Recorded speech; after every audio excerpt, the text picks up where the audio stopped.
Viewers ਇਸ programme ਵਿੱਚ ਫਿਰ ਦਾ ਤੁਹਾਡਾ ਸਵਾਗਤ ਹੈ। ਡਾਕਟਰ ਸਾਹਿਬ ਹੁਣ ਅਸੀਂ ਸਵਾਲ ਜਵਾਬ ਦਾ ਸੈਸ਼ਨ ਸ਼ੁਰੂ ਕਰਦੇ ਹਾਂ। ਹਾਂਜੀ। ਅੱਜ 4 ਸਤੰਬਰ 2013 20 ਭਾਦੋ ਨਾਨਕਸ਼ਾਹੀ ਸੰਮਤ 545 ਦਾ ਦਿਨ ਹੈ ਤੇ ਤੁਸੀਂ ਸਾਡੇ ਦਰਸ਼ਕਾਂ ਨੂੰ ਦੱਸੋ ਅੱਜ ਦੇ ਦਿਨ ਦੀ ਕੀ ਇਤਿਹਾਸਕ ਅਹਿਮੀਅਤ ਹੈ। ਅੱਜ ਦੇ ਦਿਨ 4 ਸਤੰਬਰ 1708 ਨੂੰ ਮਾਧੋ ਦਾਸ ਵੈਰਾਗੀ, ਜਿਹਦਾ ਨਾਂ ਕਦੇ ਲਛਮਣ ਦਾਸ ਸੀ, ਰਜੌਰੀ ਪੁੰਛ ਦਾ ਰਹਿਣ ਵਾਲਾ ਇੱਕ ਅਲੜ ਮੁੰਡਾ ਹੈ ਜਿਹੜਾ ਸ਼ਿਕਾਰ ਚੜਿਆ ਹੈ, ਤੀਰ ਮਾਰਦਾ ਹੈ, ਇੱਕ ਹਰਨੀ ਦੇ ਢਿੱਡ ਵਿੱਚ ਵੱਜਦਾ ਹੈ। ਉਹ ਹਰਨੀ ਪ੍ਰੈਗਨੈਂਟ ਹੈ, ਉਹਦੀਆਂ ਅੱਖਾਂ ਸਾਹਮਣੇ ਉਹ ਹਰਨੀ ਔਰ ਉਹਦਾ ਬੱਚਾ ਜਿਹੜਾ ਹੈ ਜੀ ਉਹ ਤੜਫ ਤੜਫ ਕੇ ਮਰ ਜਾਂਦੇ ਨੇ। ਵੈਰਾਗ ਆਉਂਦਾ ਹੈ, ਤੀਰ ਕਮਾਨ ਸੁੱਟਦਾ ਹੈ, ਫਕੀਰ ਹੋ ਜਾਂਦਾ ਹੈ, ਜੀ ਵੈਰਾਗੀ ਬਣ ਜਾਂਦਾ ਹੈ। ਗੋਦਾਵਰੀ ਦੇ ਕੰਢੇ ਆ ਕੇ ਸਾਊਥ ਦੇ ਵਿੱਚ ਨੰਦੇੜ ਆਪਣਾ ਆਸ਼ਰਮ ਬਣਾ ਲੈਂਦਾ ਹੈ, ਜੀ ਤਾਂਤਰਿਕ ਬਣ ਜਾਂਦਾ ਹੈ। ਆਇਆ ਗਿਆ ਨੂੰ ਜਿਹੜਾ ਉਹਨਾਂ ਦਾ ਜਿਹੜਾ ਉਹਨਾਂ ਨੂੰ ਦਾ ਮਜ਼ਾਕ ਉਡਾਉਂਦਾ ਹੈ, ਜੀ ਇਹ ਮੰਜੀ ਤੇ ਬਿਠਾ ਲੈਂਦਾ ਹੈ, ਫਿਰ ਮੰਜੀ ਉਲਟਾ ਦਿੰਦਾ ਹੈ ਜੀ ਤੇ 10ਵੇਂ ਪਾਤਸ਼ਾਹ ਪਹੁੰਚ ਜਾਂਦੇ ਨੇ ਦੱਖਣ 'ਚ। ਔਰ ਫਿਰ ਜਿਹੜਾ ਉਹਨਾਂ ਦਾ ਡਾਇਲੋਗ ਹੈ ਉਹ ਜਦੋਂ ਆਪਣੀ ਤਾਂਤਰਿਕ ਵਿਦਿਆ 'ਚ ਸਾਰਾ ਉਹ ਲਾ ਲੈਂਦਾ ਹੈ ਜ਼ੋਰ, ਤੇ ਫਿਰ ਸਾਹਮਣੇ ਦੇਖਦਾ ਹੈ ਗੁਰੂ ਸਾਹਿਬ ਮੁਸਕਰਾ ਰਹੇ ਨੇ, ਪੈਰਾਂ ਤੇ ਚਰਨਾਂ ਤੇ ਉਹਨਾਂ ਦੇ ਡਿੱਗ ਪੈਂਦਾ ਜੀ ਤੇ ਉਹ ਪੁੱਛਦੇ ਨੇ ਵੀ ਕੌਣ ਹੈ ਤੂੰ? ਉਹ ਕਹਿੰਦੇ ਜੀ ਤੁਹਾਡਾ ਬੰਦਾ। ਜੀ ਉਹ ਕਹਿੰਦੇ ਨੇ ਵੀ ਜੇ ਬੰਦਾ ਹੈ ਤੇ ਬੰਦਿਆਂ ਵਾਲੇ ਕੰਮ ਕਰ, ਜੀ ਜੀ ਕਿ ਵੀ ਤੂੰ ਇੱਥੇ ਬੈਠਾ ਆਪਣੀ ਜਿਹੜੀ ਸਾਰੀ એનર્ਜੀ ਤਾਕਤ ਹੈ ਕਿਸ ਕੰਮ ਨੂੰ ਲਾਈ ਹੈ? ਕਿ ਇੱਕ ਪਾਸੇ ਜ਼ਾਬਰ ਸਿਸਟਮ ਹੈ, ਲੋਕਾਂ ਦੇ ਮੁੱਢਲੇ ਹੱਕ ਖੋਏ ਜਾ ਰਹੇ ਨੇ, ਜ਼ੁਲਮ ਹੋ ਰਹੇ ਨੇ। ਜੀ ਰੱਬ ਦੇ ਬੰਦਿਆਂ ਦਾ ਕੰਮ ਤਾਂ ਜ਼ੁਲਮ ਦੇ ਖਿਲਾਫ ਖਲੋਣਾ ਹੁੰਦਾ ਹੈ ਔਰ ਉਹ ਆਪਾਂ ਗੁਰੂ ਸਾਹਿਬ ਨੂੰ ਦਿੰਦਾ। ਸੋ ਅੱਜ ਦੇ ਦਿਨ ਮਾਧੋ ਦਾਸ ਵੈਰਾਗੀ ਨੂੰ ਅੰਮ੍ਰਿਤ ਛਕਾ ਕੇ ਸਿੰਘ ਸਜਾਇਆ ਜਾਂਦਾ ਹੈ, ਉਹਦਾ ਨਾਂ ਗੁਰਬਖਸ਼ ਸਿੰਘ ਰੱਖਿਆ ਜਾਂਦਾ ਹੈ। ਜੀ ਪਰ ਕਿਉਂਕਿ ਜਿਹੜਾ ਪਹਿਲਾ ਡਾਇਲੋਗ ਸੀ ਕਿ ਮੈਂ ਤੁਹਾਡਾ ਬੰਦਾ ਹਾਂ, ਜੀ ਉਹ ਸਿੱਖਾਂ 'ਚ ਜ਼ਿਆਦਾ ਪਪੂਲਰ ਹੁੰਦਾ ਹੈ। ਸੋ ਬਾਬਾ ਬੰਦਾ ਸਿੰਘ ਬਹਾਦਰ ਕਰਕੇ ਅਸੀਂ ਉਹਨਾਂ ਨੂੰ ਆਪਣੇ ਇਤਿਹਾਸ ਦਾ ਬਹੁਤ ਵੱਡਾ ਨਾਇਕ ਮੰਨਦੇ ਹਾਂ। ਜੀ ਫਿਰ ਗੁਰੂ ਸਾਹਿਬ ਉਸ ਨੂੰ ਪੂਰੀ ਲਗਭਗ 4-6 ਹਫ਼ਤੇ ਸਾਰੀ ਉਹਦੀ ਟ੍ਰੇਨਿੰਗ ਵੀ ਕਰਦੇ ਨੇ ਕਿ ਕੀ ਚੱਲ ਰਿਹਾ, ਉਹਦੇ ਜ਼ਿੰਮੇ ਕੰਮ ਲਾਉਂਦੇ ਨੇ, ਉਹਨੂੰ ਪੰਜਾਬ ਭੇਜਦੇ ਨੇ, ਜੀ ਹੁਕਮਨਾਮੇ ਸਿੱਖ ਸੰਗਤਾਂ ਦੇ ਨਾਂ ਭੇਜਦੇ ਨੇ ਤੇ ਉਸ ਨੂੰ 5 ਤੀਰ, ਨਗਾਰਾ, ਨਿਸ਼ਾਨ ਸਾਹਿਬ ਔਰ 5 ਸਿੱਖਾਂ ਦੀ ਕੌਂਸਲ ਕਿ ਭਾਈ ਇਹਨਾਂ ਦੀ ਤਾਬਿਆ ਰਹਿਣਾ। ਸੋ ਅੱਜ ਦੇ ਦਿਨ ਮਾਧੋ ਦਾਸ ਬੈਰਾਗੀ ਅੰਮ੍ਰਿਤ ਛਕ ਕੇ ਗੁਰਬਖਸ਼ ਸਿੰਘ ਬਣਦੇ। ਜੀ 1926 ਦੇ ਵਿੱਚ ਸ਼੍ਰੋਮਣੀ ਗੁਰਦੁਆਰਾ ਪ੍ਰਬੰਧਕ ਕਮੇਟੀ ਦਾ ਪਹਿਲਾ ਇਜਲਾਸ, ਕਿਉਂਕਿ ਗੁਰਦੁਆਰਾ ਐਕਟ ਬਣਿਆ, ਵੋਟਾਂ ਪਈਆਂ ਜੀ ਔਰ ਪਹਿਲਾ ਜਿਹੜਾ ਉਹਨਾਂ ਦਾ ਇਜਲਾਸ ਹੈ ਟਾਊਨ ਹਾਲ ਅੰਮ੍ਰਿਤਸਰ ਵਿੱਚ ਹੋਇਆ।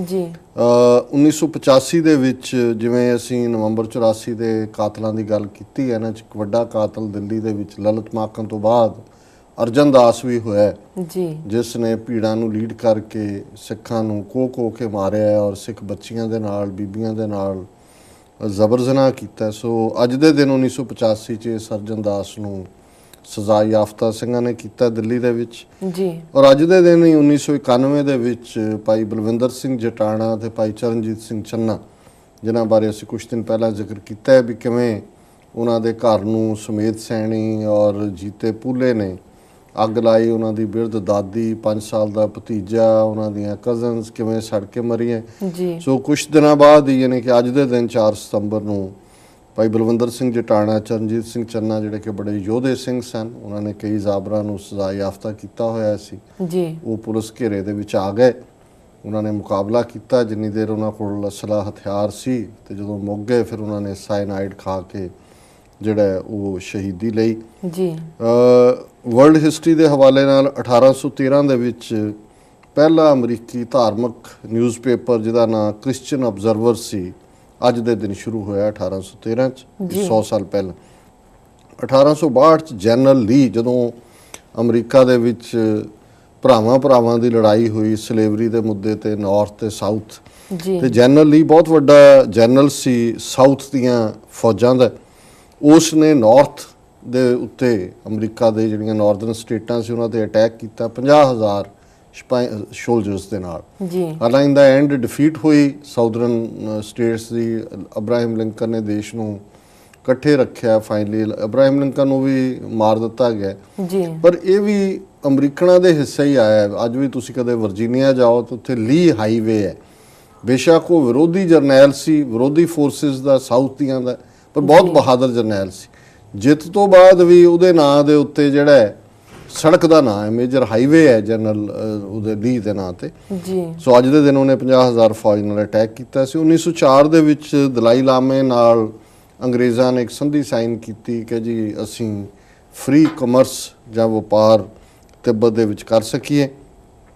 1961 ਦੇ ਵਿੱਚ ਅਮਰੀਕਾ ਨੇ ਇੱਕ ਏਜੰਸੀ ਇੰਟਰਨੈਸ਼ਨਲ ਡਿਵੈਲਪਮੈਂਟ ਬਣਾਈ ਤਾਂ ਕਿ ਬਾਹਰਲੇ ਦੇਸ਼ਾਂ ਨੂੰ ਵੀ ਜਿਹੜੀ ਹੈ ਫਾਈਨੈਂਸ਼ੀਅਲ ਹੈਲਪ ਦਿੱਤੀ ਜਾ ਸਕੇ ਇੰਟਰਨੈਸ਼ਨਲ ਡਿਵੈਲਪਮੈਂਟ ਦੇ ਥੱਲੇ। 2012 ਦੇ ਵਿੱਚ, 1 ਸਾਲ ਪਹਿਲਾਂ, ਹਾਲਾਂਕਿ ਇਹਦਾ ਅਜੇ ਬਾਹਰ ਪੇਟੈਂਟ ਤਾਂ ਹੋਇਆ ਆਇਆ ਨਹੀਂ ਹੈ, ਜੀ ਸਾਇੰਟਿਸਟ ਨੇ ਇੱਕ ਮੈਜਿਕ ਕਾਰਪੈਟ ਕ੍ਰੀਏਟ ਕੀਤਾ ਹੈ, ਜਾਦੂਗਰੀ ਵਾਲਾ ਕਾਰਪੈਟ ਉਹਦਾ ਨਾਂ ਹੈ, ਜੀ ਆਪਟਿਕ ਫਾਈਬਰ ਦੀ ਮਦਦ ਦੇ ਨਾਲ। ਇੱਥੇ ਡਾਕਟਰ ਕਪਾਨੀ ਨੇ, ਇੱਕ ਸਿੱਖ ਡਾਕਟਰ ਜਿਨ੍ਹਾਂ ਨੇ ਸਭ ਤੋਂ ਪਹਿਲਾਂ ਆਪਟਿਕ ਫਾਈਬਰ ਜਿਹੜਾ ਲੱਭਿਆ ਜੀ ਸੋ ਉਹਨਾਂ ਨੇ ਇੱਕ ਮੈਜਿਕ ਕਾਰਪੈਟ ਕੀਤਾ ਤਾਂ ਕਿ ਜਿਹੜੇ ਲੋਕ ਬੁਢਾਪੇ ਦੇ ਵਿੱਚ ਅਲਜ਼ਾਈਮਰ ਜਾਂ ਹੋਰ ਬਿਮਾਰੀਆਂ ਕਰਕੇ ਜਿਨ੍ਹਾਂ ਦਾ ਤੁਰਨ ਦਾ ਬੈਲੈਂਸ ਨਹੀਂ ਰਹਿੰਦਾ ਜਾਂ ਉਹਨਾਂ ਨੂੰ ਪਤਾ ਨਹੀਂ ਲੱਗਦਾ ਜੀ, ਉਹ ਜਿਹੜੇ ਨੇ ਜਦੋਂ ਉਹਦੇ ਤੇ ਤੁਰਨਗੇ ਤੇ ਉਹ ਕਾਰਪੈਟ ਉਹਨੂੰ ਡਿਟੈਕਟ ਕਰੇਗਾ ਆਪਟਿਕ ਫਾਈਬਰ ਵਾਲਾ ਕਿ ਉਹਨਾਂ ਦਾ ਕੀ ਹੈ, ਔਰ ਉਹਨਾਂ ਨੂੰ ਡਾਇਰੈਕਟ ਕਰੇਗਾ ਕਿ ਉਹ ਤਾਂ ਕਿ ਥੱਲੇ ਨਾ ਡਿੱਗ ਪੈਣ। ਜੀ ਸੋ ਅਜੇ ਤੱਕ ਕਿਉਂਕਿ ਮੈਂ ਜਦੋਂ ਰਿਸਰਚ ਕਰ ਰਿਹਾ ਸੀ ਤੇ ਮੇਰੇ ਸਾਹਮਣੇ ਆਇਆ, ਮੈਂ ਕਿਹਾ ਇਹ ਤਾਂ ਸਭ ਨੂੰ ਹੀ ਲੋੜ ਹੈ, ਬੁਢਾਪੇ ਵੱਲ ਸਭ ਨੇ ਜਾਣਾ ਹੈ। ਜੇ ਇਦਾਂ ਦਾ ਮੈਜਿਕ ਕਾਰਪੈਟ ਹੋਏ ਜੀ ਤੇ ਘੱਟੋ ਘੱਟ ਡਿੱਗ ਕੇ ਕੋ ਮੂੰਹ ਸਿਰ ਤਾਂ ਨਾ ਭਰਾਏਗਾ। ਜੀ ਜੀ ਬਿਲਕੁਲ ਸੋ ਇਹ ਵਰਲਡ ਹਿਸਟਰੀ ਦੇ ਹਵਾਲੇ ਨਾਲ। ਜੀ ਡਾਕਟਰ ਸਾਹਿਬ ਧੰਨਵਾਦ ਤੁਹਾਡਾ ਬਹੁਤ-ਬਹੁਤ। ਤੇ ਸਾਡਾ ਪਹਿਲਾ ਸਵਾਲ ਹੈ, ਨਵੰਬਰ 84 ਦੀ ਸਿੱਖ ਨਸਲਕੁਸ਼ੀ ਦੇ ਸੰਬੰਧ ਵਿੱਚ ਦਾਇਰ ਕੇਸ ਵਿੱਚ ਨਿਊਯਾਰਕ ਦੀ ਇੱਕ ਅਦਾਲਤ ਨੇ ਸੰਮਨ ਜਾਰੀ ਕੀਤੇ ਹਨ। ਇਸ ਬਾਰੇ ਤੁਹਾਡੇ ਕੀ ਵਿਊਜ਼ ਹਨ? ਕਿਹਨਾਂ ਦੇ ਲਈ ਕੀਤੇ ਨੇ? ਤੁਸੀਂ ਮੇਨ ਨਾਇਕਾ ਦਾ ਨਾਮ ਤਾਂ ਪੜਿਆ ਹੀ ਨਹੀਂ ਜਿਹਦੇ ਸੰਮਨ ਨੇ। ਇਹਦੇ ਬਾਰੇ ਸੋਨੀਆ ਗਾਂਧੀ ਜੀ। ਡਾਕਟਰ ਸਾਹਿਬ ਦੇਖੋ, ਅੱਜ ਹੀ ਮੈਂ ਸਿੱਖਸ ਫਾਰ ਜਸਟਿਸ ਤੇ ਗੁਰਪਤਵੰਤ ਸਿੰਘ ਪੰਨੂ ਹੋਰਾਂ ਨੂੰ ਜਿਹੜਾ ਜਦੋਂ ਵਧਾਈ ਦਿੱਤੀ, ਮੈਂ ਕਿਹਾ ਜੀ ਤੁਸੀਂ 1 ਸੈਂਚਰੀ ਹੋਰ ਮਾਰੀ ਹੈ। ਜੀ ਪਹਿਲਾਂ ਸੁਖਬੀਰ ਬਾਦਲ ਦਾ ਕੈਨੇਡਾ ਬੰਦ ਕਰਾਇਆ, ਅਮਰੀਕਾ 'ਚ ਇਹ ਸੈਂਚਰੀ ਹੈ। ਜੀ ਜੀ ਤੇ ਮੈਂ ਕਿਹਾ ਹੁਣ ਇੱਕ ਪੂਰਾ ਪਲੰਦਾ ਤਿਆਰ ਕਰ ਲਓ ਕੈਪਟਨ ਅਮਰਿੰਦਰ ਸਿੰਘ ਦਾ ਵੀ, ਉਹਨੂੰ ਬਹੁਤ ਤਕਲੀਫ ਹੋਈ ਹੈ ਇਸ ਦੀ। ਜੀ ਜੀ ਇਹ ਬਹੁਤ ਵੱਡੀ ਪ੍ਰਾਪਤੀ ਹੈ ਔਰ ਮੈਂ ਸਮਝਦਾ ਹਾਂ ਵੀ ਜਿਉਂ-ਜਿਉਂ ਇਹ ਬਾਹਰਲੇ ਸਿੱਖਾਂ ਦਾ ਜਾਂ ਡਾਇਸਪੋਰਾ ਸਿੱਖਾਂ ਦਾ ਜਿਹੜਾ ਮਸਲ ਹੈ ਉਹ ਫਲੈਕਸ ਹੋ ਰਿਹਾ ਤੇ ਉਹ ਦੱਸ ਰਿਹਾ ਹੈ ਕਿ ਵੀ ਅਸੀਂ ਇੱਥੇ ਬੈਠੇ ਕੀ ਕਰ ਸਕਦੇ। ਜੀ ਸੋਨੀਆ ਗਾਂਧੀ ਕਾਂਗਰਸ ਪਾਰਟੀ ਦੀ ਲੀਡਰ ਹੈ। ਜੀ ਜ਼ਾਹਰ ਹੈ ਉਦੋਂ ਤਾਂ ਉਹ ਕਾਂਗਰਸ ਪਾਰਟੀ ਦੀ ਲੀਡਰ ਨਹੀਂ ਸੀ ਨਵੰਬਰ 84 'ਚ, ਜੀ ਪਰ ਇੱਕ ਬੜਾ ਖੂਬਸੂਰਤ ਲਿੰਕ ਸਿੱਖਸ ਫਾਰ ਜਸਟਿਸ ਨੇ, ਜਿਨ੍ਹਾਂ ਨੇ 27 ਸਫ਼ਿਆਂ ਦੀ ਇਹ ਸ਼ਿਕਾਇਤ ਈਸਟਰਨ ਡਿਸਟ੍ਰਿਕਟ ਜਿਹੜਾ ਨਿਊਯਾਰਕ ਦਾ, ਉਹਨਾਂ ਦੇ ਜੱਜ ਨੇ ਮਿਸਟਰ ਕੋਗਨ, ਜੀ ਉਹਨਾਂ ਨੂੰ ਕੀਤੀ ਹੈ। ਜੀ ਉਹਦੇ 'ਚ ਉਹਨਾਂ ਨੇ 2 ਕਾਨੂੰਨ ਜਿਹੜੇ ਅਮਰੀਕਾ ਦੇ ਵਿੱਚ ਪਾਸ ਹੋਏ ਨੇ, ਇੱਕ ਏਲੀਅਨ ਟਾਰਟਸ ਕਲੇਮਸ ਐਕਟ ਹੈ ਜੀ ਤੇ ਦੂਸਰਾ ਟਾਰਚਰ ਵਿਕਟਮ ਪ੍ਰੋਟੈਕਸ਼ਨ ਐਕਟ ਹੈ। ਜੀ ਉਹਦੇ ਥੱਲੇ ਉਹਨਾਂ ਨੇ ਕਿਹਾ ਵੀ ਸੋਨੀਆ ਗਾਂਧੀ ਕਾਂਗਰਸੀ ਪ੍ਰਧਾਨ ਹੈ ਔਰ ਇਹ ਪ੍ਰਧਾਨ ਹੁੰਦਿਆਂ ਉਹਨਾਂ ਨੂੰ ਪ੍ਰੋਟੈਕਟ ਕਰ ਰਹੀ ਹੈ ਜਗਦੀਸ਼ ਟਾਈਟਲਰ, ਕਮਲਨਾਥ, ਸਜਨ ਕੁਮਾਰ, ਜਿਨ੍ਹਾਂ ਨੇ ਨਵੰਬਰ 84 ਦੇ ਵਿੱਚ ਸਿੱਖ ਨਸਲਕੁਸ਼ੀ ਕੀਤੀ। ਜੀ ਹੁਣ ਕੈਪਟਨ ਅਮਰਿੰਦਰ ਸਿੰਘ ਜੀ ਨੂੰ ਬਹੁਤ ਤਕਲੀਫ ਹੋਈ ਹੈ, ਉਹਨੇ ਬਿਆਨ ਦਿੱਤਾ ਹੈ ਕਿ ਜੀ ਇਹ ਤਾਂ ਸਸਤੀ ਸ਼ੋਹਰਤ ਲੈਣ ਲਈ ਸਿੱਖਸ ਫਾਰ ਜਸਟਿਸ ਨੇ ਇਵੇਂ ਕੀਤਾ ਹੈ। ਤੇ ਮੈਂ ਅੱਜ ਰੇਡੀਓ ਟਾਕ ਸ਼ੋਅ ਸੀ ਅੱਜ ਦੀ ਆਵਾਜ਼, ਉਹਦੇ 'ਚ ਮੈਂ ਕਿਹਾ ਵੀ ਇਹ ਆਲੇ ਦੀ ਔਲਾਦ ਜਿਹੜੀ ਹੈ ਇਹ ਆਪਣੀ ਟਲਦੀ ਨਹੀਂ ਹੈ, ਆਪਣੀ ਉਸ ਇਹਨਾਂ ਦਾ ਵਡੇਰਾ ਆਲਾ ਸਿੰਘ ਅਬਦਾਲੀ ਨੇ ਰਾਜਾ ਬਣਾਇਆ ਸੀ ਉਹਨਾਂ ਨੂੰ, ਜੀ ਉਹਦੇ ਗੁਣ ਗਾਉਂਦੇ ਰਹੇ ਨੇ। ਇਹਦੇ ਆਪਣੇ ਵਡੇਰੇ ਜਿਹੜੇ ਨੇ, ਪਿਓ ਦਾਦੇ ਅੰਗਰੇਜ਼ਾਂ ਦੇ ਜਿਹੜੇ ਨੇ, ਉਹ ਪੂੰਛ ਲਾਉਂਦੇ ਰਹੇ ਨੇ ਉਹਨਾਂ ਸਾਹਮਣੇ ਕਿ ਵੀ ਤੇਰੀ ਮਾੜੀ ਮੋਟੀ ਇੱਜ਼ਤ ਬਣੀ ਹੈ, ਤੂੰ ਜੂਨ 84 'ਚ ਰਿਜ਼ਾਈਨ ਕੀਤਾ ਸੀ, ਸਿੱਖ ਸਮਝਦੇ ਨੇ ਵੀ ਤੂੰ ਕਈ ਵਾਰੀ ਜੁਰਤ ਨਾਲ ਗੱਲ ਕਰਦੇ ਜੀ। ਸੋ ਉਹ ਇਹ ਕਹਿ ਰਿਹਾ ਜੀ ਇਹ ਸਸਤੀ ਸ਼ੋਹਰਤ ਹੈ, ਸੋਨੀਆ ਗਾਂਧੀ ਦਾ ਤਾਂ ਕੋਈ ਲੈਣਾ ਦੇਣਾ ਹੀ ਨਹੀਂ ਹੈ ਜੀ ਨਵੰਬਰ 84 ਨਾਲ। ਇਹ ਜਗਦੀਸ਼ ਟਾਈਟਲਰ ਤੇ ਦੂਜੇ ਕਿਹਨੇ ਰੱਖੇ ਹੋਏ ਨੇ ਪਾਰਟੀ 'ਚ ਜੀ। ਫਿਰ ਜਿਹੜੀ ਗੱਲ ਹੋਰ ਵੀ ਦੁਖਦਾਈ ਆ, ਉਹਨੇ ਕਿਹਾ ਕਿ ਜੀ ਇਹ ਸਲੋ ਪ੍ਰੋਸੈਸ ਜਿਹੜੀ ਹੈ, ਕਾਨੂੰਨ ਹਿੰਦੁਸਤਾਨ 'ਚ ਕਾਨੂੰਨ ਦਾ ਰਾਜ ਹੈ, ਲਾਅ ਆਫ ਦਾ ਜਿਹੜਾ ਲੈਂਡ ਹੈ ਔਰ ਮਿਲ ਜਾਏਗਾ ਇਨਸਾਫ।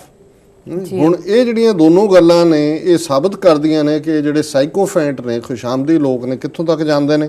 ਸੋ ਇਹਨਾਂ ਨੇ 2 ਸਿੱਖਾਂ ਨੇ, ਮਹਿੰਦਰ ਸਿੰਘ ਔਰ ਜਸਬੀਰ ਸਿੰਘ, ਜਿਨ੍ਹਾਂ ਦੇ ਪਰਿਵਾਰਾਂ ਦਾ ਜੀ ਨਵੰਬਰ 84 'ਚ ਮਾਰੇ ਗਏ, ਉਹਨਾਂ ਨੇ ਪੈਟੀਸ਼ਨ ਕੀਤੀ ਹੈ।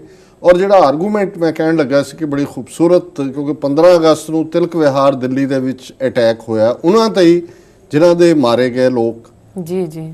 ਔਰ ਇਹਨਾਂ ਨੇ ਲਿੰਕ ਇਹ ਕੀਤਾ ਹੈ ਕਿ ਉਹਨਾਂ ਤੇ ਅਟੈਕ ਇਸ ਲਈ ਕਰਵਾਇਆ ਗਿਆ ਔਰ ਪੁਲਿਸ ਨੇ ਜੋ ਰੋਲ ਅਦਾ ਕੀਤਾ, ਉੱਥੇ ਸਿੱਖਾਂ ਨੂੰ ਗੋਲੀਆਂ ਮਾਰੀਆਂ ਜੀ, ਤਾਂ ਕਿ ਜਿਹੜੇ ਗਵਾਹ ਨੇ ਨਵੰਬਰ 84 ਦੇ ਹੁਣ ਭੁਗਤ ਰਹੇ ਉਹਨਾਂ ਨੂੰ ਚੁੱਪ ਕਰਾਇਆ ਜਾਏ। ਸੋ ਇਹਨਾਂ ਨੇ ਕਿਹਾ ਕਿ ਜੀ ਪਹਿਲਾਂ ਕਾਂਗਰਸ ਨੇ ਇਹ ਕੀਤਾ ਸੀ, ਰਾਜੀਵ ਗਾਂਧੀ ਨੇ, ਜੀ ਪਰ ਸੋਨੀਆ ਗਾਂਧੀ ਨੇ ਉਹਨਾਂ ਨੂੰ ਪ੍ਰੋਟੈਕਟ ਕਰਨ ਦੇ ਲਈ ਔਰ ਹੁਣ ਇਹ ਨਵੀਂ ਵਾਇਲੈਂਸ ਸਿੱਖਾਂ ਦੇ ਖਿਲਾਫ ਇਸ ਲਈ ਹੈ ਜੀ ਕਿ ਇਹ ਜਿਹੜੀ ਹੈ ਸੁਪਰੈਸ ਕੀਤੀ ਜਾਏ ਵਾਇਲੈਂਸ। ਸੋ ਅਸੀਂ ਸਮਝਦੇ ਹਾਂ ਵੀ ਇੱਕ ਰਿਮਾਰਕੇਬਲ ਐਕਟ ਹੈ। 120 ਦਿਨ ਦਾ ਟਾਈਮ ਹੈ, ਕਿਉਂਕਿ ਸੋਨੀਆ ਗਾਂਧੀ ਆਈ ਹੋਈ ਹੈ ਨਿਊਯਾਰਕ 'ਚ ਜੀ ਆਪਣੇ ਇਲਾਜ ਦੇ ਲਈ, ਸ਼ਾਇਦ ਕੈਂਸਰ ਹੈ ਉਹਨੂੰ। ਸੋ ਜੇ 120 ਦਿਨ ਦੇ ਵਿੱਚ ਉਹਨੂੰ ਸਰਵ ਹੋ ਜਾਂਦੇ ਨੇ, ਇਹ ਨਾ ਉਹ ਰਾਤੋਂ ਰਾਤ ਚਲੀ ਜਾਏ, ਇਹ ਵੀ ਨਹੀਂ ਪਤਾ ਇਹਨਾਂ ਦਾ। ਜੀ ਤੇ ਜੇ ਸਰਵ ਹੋ ਜਾਂਦੇ ਨੇ ਤਾਂ ਫਿਰ ਇੱਥੇ ਤਰੀਕਾਂ ਭੁਗਤੇਗੀ। ਤੇ ਹੁਣ ਇਹ ਅਮਰਿੰਦਰ ਸਿੰਘ ਵਰਗੇ ਤੇ ਦੂਜੇ ਜਿਹੜੇ ਨੇ ਇਹ ਵੀ ਤਿਆਰ ਰਹਿਣ ਜੀ ਕਿ ਜਦੋਂ ਇਹ ਆਉਣਗੇ ਤੇ ਇਹਨਾਂ ਨੂੰ ਵੀ ਇਹਨਾਂ ਦੇ ਥੱਲੇ ਜਿਹੜਾ ਹੈ ਜਵਾਬਦੇਹ ਬਣਾਇਆ ਜਾਏਗਾ। ਜੀ ਡਾਕਟਰ ਸਾਹਿਬ, ਪ੍ਰੋਗਰਾਮ ਦੇ ਅੰਤ ਵਿੱਚ ਤੁਸੀਂ ਸਾਡੇ ਦਰਸ਼ਕਾਂ ਨੂੰ ਦੱਸੋ ਅੱਜ ਦਾ ਵਿਚਾਰ। ਅੱਜ ਦੇ ਵਿਚਾਰ ਲਈ ਅਸੀਂ ਭਾਈ ਗੁਰਦਾਸ ਜੀ ਦੇ ਕਵਿਤ ਨੂੰ ਚੁਣਿਆ। ਜੀ 4 ਲਾਈਨਾਂ ਦਾ ਇੱਕ ਕਵਿਤ ਹੈ, ਜੀ। ਪਰ ਇਹਦੇ 'ਚ ਬੜਾ ਡੂੰਘਾ ਮੈਸੇਜ ਹੈ। ਜਿਵੇਂ ਭਾਈ ਗੁਰਦਾਸ ਜੀ ਦੀਆਂ ਸਾਰੀਆਂ ਰਚਨਾਵਾਂ 'ਚ ਇੱਕ ਕਵਿਤ ਹੋਣ, ਜੀ ਉਹਨਾਂ ਦੇ ਸਵਈਏ ਹੋਣ, ਵਾਰਾਂ ਹੋਣ। ਜੀ ਗੁਰ ਉਪਦੇਸ਼ ਹਿਰਦੈ ਨਿਵਾਸ, ਨਿਮਰਤਾ ਨਿਵਾਸ ਜਾਸ, ਧਿਆਨ ਗੁਰ ਮੂਰਤ ਕੈ ਪੂਰਨ ਬ੍ਰਹਮ ਹੈ, ਗੁਰਮੁਖ ਸ਼ਬਦ ਸੁਰਤ ਉਨਮਾਨ ਗਿਆਨ, सहज सुभाए सर्वात्म कै सम है, हौमे त्याग त्यागी बिस्माद को बैरागी भय, मन उन्मन लिव गमिता अगम है, सूक्ष्म अस्थूल मूल एक ही अनेक मेक, जीवन मुकत नमो नमो नमो नमो नम है। जी कि जिस गुरसिख दे हिरदे च गुरु दा उपदेश निवास करदा है, कि वो गुरु उपदेश ते अमन्ना करदा है, मनदा है, जी निमरता निवास जास, उसके अंदर निमरता आ जाती है। आपस को जो जाने नीचा सो सो गनिए सब ते ऊंचा। जी ध्यान गुर मूरत कै पूर्ण ब्रह्म है, उसका ध्यान गुरु दे शब्द दे विच टिकिया हुंदा है और वो पूर्ण ब्रह्म निरंकार दी प्रेजेंस नूं अपने अंदर और 4 चफेरे महसूस करदा है।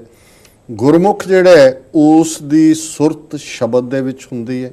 जी उन्मान ज्ञान ਉਹ ਜਿਹੜਾ ਹੈ ਹਮੇਸ਼ਾ ਹੀ ਸਪਿਰਿਚੁਅਲ ਨੌਲੇਜ ਦੇ ਉੱਤੇ ਆਪਣੇ ਆਪ ਨੂੰ ਕੇਂਦਰਿਤ ਕਰਦਾ ਹੈ, ਕੰਟੈਂਪਲੇਟ ਕਰਦਾ ਹੈ। ਜੀ ਸਹਿਜ ਸੁਭਾਏ ਸਰਬਾਤਮ ਕੈ ਜਾਮ ਹੈ, ਕੈ ਸਮ ਹੈ, ਉਹ ਇੱਕ ਸਹਿਜ ਦੇ ਵਿੱਚ ਰਹਿੰਦਾ ਹੈ, ਉਹਦੇ ਵਿੱਚ ਕੋਈ ਭਟਕਣ ਨਹੀਂ ਹੈ, ਕੋਈ ਉਹਨੂੰ ਅਚੋਵਾਈ ਨਹੀਂ ਲੱਗੀ ਹੋਈ, ਉਹ ਸਹਿਜ ਸੁਭਾਅ ਦੇ ਵਿੱਚ ਹੈ ਔਰ ਹਰ ਇੱਕ ਦੇ ਨਾਲ ਉਹ ਸਮਤਾ ਦੇ ਨਾਲ, ਬਰਾਬਰੀ ਦੇ ਨਾਲ ਡੀਲ ਕਰਦਾ ਹੈ। ਹਰ ਇੱਕ ਚੋਂ ਉਹਨੂੰ ਉਸ ਨਿਰੰਕਾਰ ਦਾ ਜਲਵਾ ਨਜ਼ਰ ਆਉਂਦਾ ਹੈ। ਜੀ ਹਉਮੈ ਤਿਆਗ ਤਿਆਗੀ, ਉਸ ਵਿੱਚੋਂ ਹਉਮੈ ਖਤਮ ਹੋ ਜਾਂਦੀ ਹੈ। ਉਹ ਈਗੋ ਦਾ ਮਾਰਿਆ ਹੈ, ਦੂਸਰਿਆਂ ਦੀ ਬੇਇੱਜ਼ਤੀ ਨਹੀਂ ਕਰਦਾ ਹੈ, ਦੂਸਰਿਆਂ ਦੇ ਉੱਤੇ ਜਿਵੇਂ ਗੁਰੂ ਸਾਹਿਬ ਨੇ ਫਰਮਾਇਆ, ਗਰੀਬਾਂ ਉੱਪਰ ਜੇ ਖਿੰਜੈ ਦਾੜੀ, ਪਾਰ ਬ੍ਰਹਮ ਸਾ ਅਗਨ ਮੈਂ ਸਾੜੀ, ਕਿ ਉਹਨਾਂ ਦਾ ਹੰਕਾਰ ਜਿਹੜਾ ਹੈ ਉਹ ਗਰੀਬਾਂ ਦੇ ਉੱਤੇ ਨਹੀਂ ਹੁੰਦਾ, ਕਿਉਂਕਿ ਉਹਨਾਂ ਨੇ ਹਉਮੈ ਆਪਣੀ ਛੱਡ ਦਿੱਤੀ। ਹਉਮੈ ਤਿਆਗ ਤਿਆਗੀ ਬਿਸਮਾਦ ਕੋ ਬੈਰਾਗੀ ਭੈ, ਔਰ ਉਹਨਾਂ ਦੇ ਅੰਦਰ ਇੱਕ ਮਸਤੀ ਹੈ, ਉਹ ਦੁਨੀਆ ਦੇ ਵਿੱਚ ਰਹਿੰਦੇ ਆ ਵੀ ਵੈਰਾਗ ਦੇ ਵਿੱਚ ਨੇ। ਉਨਮਨ ਲਿਵ ਗਮਤਾ ਅਗਮ ਹੈ, ਉਹਨਾਂ ਦੀ ਲਿਵ ਹਮੇਸ਼ਾ ਉਸ ਨਿਰੰਕਾਰ ਨਾਲ ਜੁੜੀ ਹੁੰਦੀ ਹੈ। ਜੀ ਔਰ ਅਖੀਰ ਚੋਂ ਕਹਿੰਦੇ ਨੇ ਸੂਖਮ ਅਸਥੂਲ ਮੂਲ ਏਕ ਹੀ ਅਨੇਕ ਮੇਕ, ਜੀ ਕਿ ਜੀਵਨ ਦੀ ਚੀਜ਼ ਕੋਈ ਸੂਖਮ ਹੈ, ਛੋਟੀ ਹੈ, ਜਾਂ ਅਸਥੂਲ ਹੈ, ਵੱਡੀ ਹੈ। ਜੀ ਉਹਨਾਂ ਨੂੰ ਉਹਦੇ ਵਿੱਚ ਸਭ ਦੇ ਵਿੱਚ ਹੀ ਇੱਕੋ ਨਿਰੰਕਾਰ ਦਾ ਜਲਵਾ ਪ੍ਰੈਜ਼ੈਂਸ ਮਹਿਸੂਸ ਹੁੰਦੀ ਹੈ। ਜੀਵਨ ਮੁਕਤ, ਉਹ ਸਿੱਖ ਜਿਹੜਾ ਜੀਵਨ ਮੁਕਤ ਹੈ, ਉਹਨੂੰ ਮੁਕਤੀ ਮਰਨ ਤੋਂ ਬਾਅਦ ਨਹੀਂ ਚਾਹੀਦੀ, ਜਿਉਂਦਿਆਂ ਹੀ ਉਸ ਨੇ ਸਾਰੀ ਮਾਇਆ ਦੇ ਉਸ ਸ਼ਿਕੰਜੇ ਚੋਂ ਆਪਣੇ ਆਪ ਨੂੰ ਆਜ਼ਾਦ ਕਰ ਲਿਆ। ਤੇ ਭਾਈ ਸਾਹਿਬ ਕਹਿੰਦੇ ਨੇ ਨਮੋ ਨਮੋ ਨਮੋ ਨਮੋ ਨਮ ਹੈ, ਨਮ ਕਹਿੰਦੇ ਨੇ ਸੈਲੂਟ, ਪ੍ਰਣਾਮ, ਜੀ ਕਿ ਐਸੇ ਗੁਰਸਿੱਖ ਨੂੰ ਜਿਹਦੇ ਹਿਰਦੇ 'ਚ ਗੁਰੂ ਦਾ ਨਿਵਾਸ ਹੈ, ਜਿਹਦੇ ਅੰਦਰ ਨਿਮਰਤਾ ਹੈ, ਜਿਹਨੂੰ ਸਭ 'ਚ ਰੱਬ ਨਜ਼ਰ ਆਉਂਦਾ ਹੈ, ਜਿਸ ਦੀ ਸੁਰਤ ਜਿਹੜੀ ਹੈ ਹਮੇਸ਼ਾ ਸ਼ਬਦ ਦੇ ਵਿੱਚ ਟਿਕੀ ਹੋਈ ਹੈ, ਹਉਮੈ ਤੋਂ ਉਹ ਆਜ਼ਾਦ ਹੈ, ਹਮੇਸ਼ਾ ਉਸ ਨਿਰੰਕਾਰ ਨੂੰ ਆਪਣਾ ਸਮਝਦਾ ਹੈ, ਸੂਖਮ ਅਸਤੂਲ ਉਸ ਇੱਕ ਬਰਾਬਰ ਸਮਝਦਾ ਹੈ। ਭਾਈ ਸਾਹਿਬ ਕਹਿੰਦੇ ਨੇ ਐਸੇ ਗੁਰਸਿੱਖ ਦੇ ਨੂੰ ਨਮਸਕਾਰ ਹੈ, ਨਮਸਕਾਰ ਹੈ, ਪ੍ਰਣਾਮ ਹੈ, ਪ੍ਰਣਾਮ ਹੈ। ਜੀ ਡਾਕਟਰ ਸਾਹਿਬ ਤੁਹਾਡਾ ਬਹੁਤ ਬਹੁਤ ਧੰਨਵਾਦ। ਵੀਅਰਸ, ਸਾਡੇ ਪ੍ਰੋਗਰਾਮ ਦਾ ਸਮਾਂ ਇੱਥੇ ਸਮਾਪਤ ਹੁੰਦਾ। ਤੁਸੀਂ ਆਪਣੇ ਰਾਏ ਤੇ ਸੁਝਾਅ ਸਾਨੂੰ ਭੇਜਣਾ ਨਾ ਭੁੱਲਣਾ ਸਾਡੇ ਇਸ ਪਤੇ ਤੇ sos@tv84.tv ਤੇ ਅਸੀਂ ਆਪਣਾ ਪ੍ਰੋਗਰਾਮ ਲੈ ਕੇ ਤੁਹਾਡੇ ਫੇਰ ਰੂਬਰੂ ਹੋਵਾਂਗੇ। ਤਦ ਤੱਕ ਲਈ ਸਾਨੂੰ ਆਗਿਆ ਦਿਓ। ਵਾਹਿਗੁਰੂ ਜੀ ਕਾ ਖਾਲਸਾ, ਵਾਹਿਗੁਰੂ ਜੀ ਕੀ ਫਤਿਹ।